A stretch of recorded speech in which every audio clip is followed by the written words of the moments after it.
Hey everybody, it's Dick here. After trying in vain to convince Shakedown, who is generally a private person, to join me for another video commentary, I am left to my own devices in attempting to recreate the majesty and stupidity of our winter ride around the UK. I am well aware of the trickle of videos coming out of this experience. However, I'm reluctant just to bodge together a compilation of the highlights and put it to some royalty-free music and call it a day. These videos act as both a document of and a reflection on our ride together into the cold unknown. For those of you who haven't already seen the preceding 19 videos, allow me to provide a little context. My good friend Shakedown, with whom I've shared many an adventure, emailed me in September of 2019 and announced that he had purchased a plane ticket for early November to come and visit me in the UK for the first time since moving here some 16 years ago, and that we were going to go on a motorcycle trip to Scotland in November.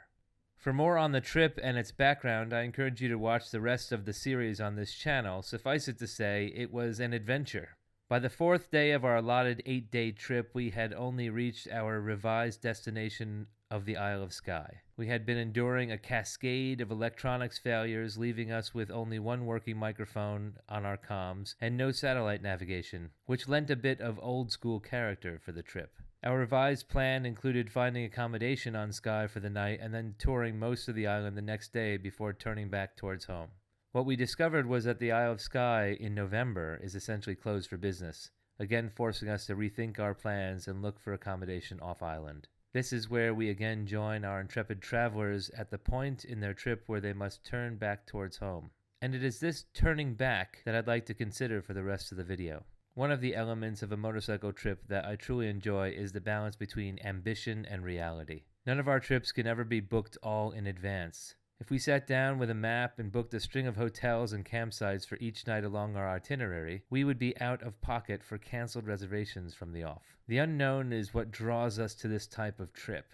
Choosing destinations that we have never visited along roads we have never ridden. This is both exciting and unfathomable. The destination in most cases is just the farthest point that we presume we can reach in the time we've been afforded for our trip. We have 5 days. What's interesting 2.5 days away? 8 days? Even better. Our plan was to ride from London to John O'Groats and back. By the first night being 3:45 p.m. in England, we only reached Lake Windermere. Day 2, we only reached Loch Lomond before our 3:30 nightfall. Snow, ice, rain, sleet, short days, and slow roads forced a change in our plans. But I digress. It's the turning around that I want to consider more closely. Even if we had perfect conditions, long days, and everything planned had fallen into place, there would still be a point of turning back. Such are our lives and choices and responsibilities.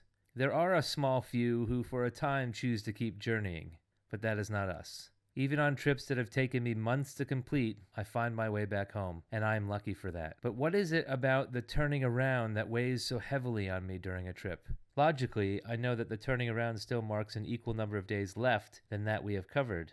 Yet I am reluctant to make that deliberate and declarative act of turning around without delaying it or attempting to sabotage it in some way. On our motorcycle tour to Newfoundland, circumstances forced Shakedown and I to turn back short of our destination of St. John's. Instead, we rode our bikes north on the west coast of the island into Grossmoor National Park. If we hadn't had to change our plans, we would have completely missed this amazing part of the world. But when we reached the point where we had to turn back, Shakedown turned again north without warning, leading us another hour up the coast before surrendering to the responsibilities, spurning us to catch the next ferry to the mainland. Similarly, when we reached our revised destination of Portree on Skye, I continued through the winterized town without any warning to Shakedown, up to the Old Man of Store, and then beyond, around the horn of the north end of the island, until the ocean and the road forced us back south through the sheer force of geography and nature.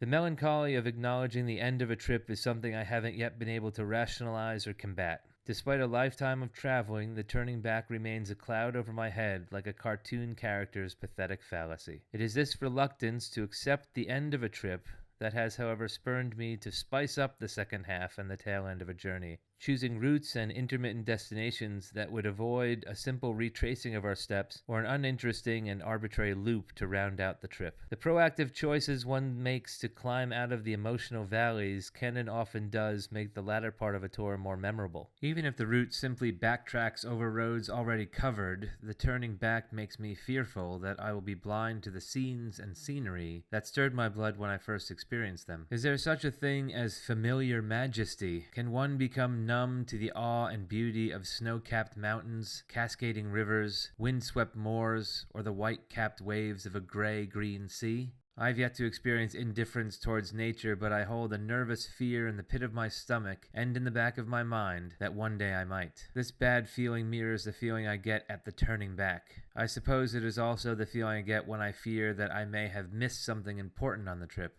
Despite having an open-ended itinerary and a philosophy to follow the road where it leads, I do project a level of anticipation and suspense on a trip that tethers to it a feeling or fear that the trip may not meet my expectations. That perhaps if we had taken a different turn or made it a little further, that we would have found that singular trip-defining place or moment that eluded us. As for me, this is all wrapped up in the moment we turn back. I also have to acknowledge that this fear of the turning around undoubtedly impacts the first half of the trip as well. That in pursuing my desire to reach as far as possible, we will inevitably miss interesting and poignant moments closer to home. We don't stop to smell the roses. Perhaps we should.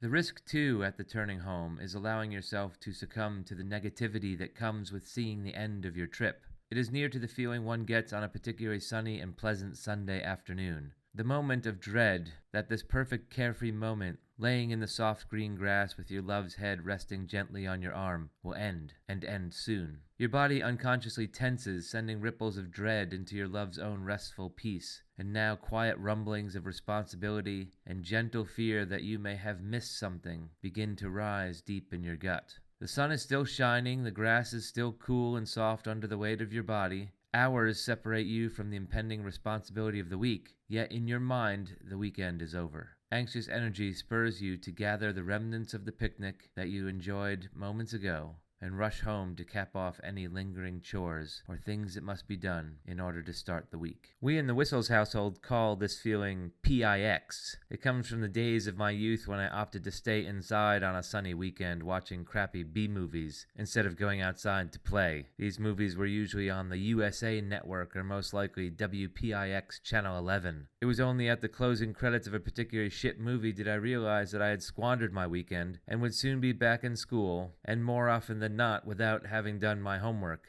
I mean, I had to watch those movies. Now, 30 years later and across the ocean, we refer to PIX when that old feeling comes around. Even my children who have never seen a broadcast from the good old Channel 11 use the term. And it's odd that in the midst of a motorcycle trip to the wild places that we go, I can be battling the feeling that I had as a kid, looking down the barrel of not having done my homework. Such are the feelings with which I wrestle at the turning home. I think it is also worth mentioning what a unique experience it is to tour long distance on a motorcycle. Whether you're out for a week or a few months, there is something that happens on that third and fourth day of a trip where the novelty and excitement of starting has dulled a bit, and you settle into your riding routine. You become more familiar with your bike and your gear. You have a new understanding of how to ride with the added weight and overextended hours. If you're riding with another person, you start to recognize their idiosyncrasies and habits. You become more aware of the maintenance of your bike and are more proactive about addressing little issues than you would if you were only out for a day or an overnight. There's a kinship you develop with your bike. The bike and the rider become one entity, and their shape defines the whole person in those side view mirrors.